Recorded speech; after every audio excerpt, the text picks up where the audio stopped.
Welcome to McPlum, simple solutions served daily. In this video, I will explain how to play as an inverted winger. This dynamic role involves playing on the opposite flank of your dominant foot, allowing you to cut inside and create scoring opportunities. We will cover the fundamental aspects of this position, from understanding its tactical purpose to mastering the essential skills required.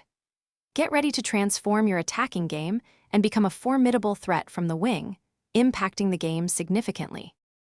Mastering several key skills is vital for an effective inverted winger. First, exceptional dribbling and close control allow you to navigate tight spaces and beat one or two defenders. Second, developing precise passing and vision enables you to deliver killer through balls to teammates.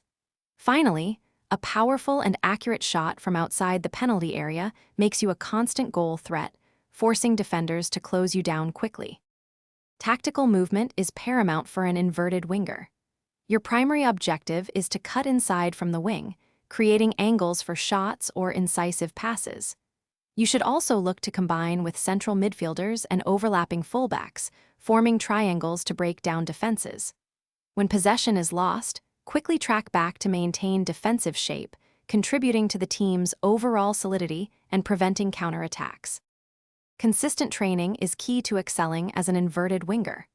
Dedicate time to one-on-one dribbling drills, focusing on quick changes of direction and ball manipulation. Improve your shooting accuracy by taking 20 to 30 shots on goal during each session, emphasizing proper technique.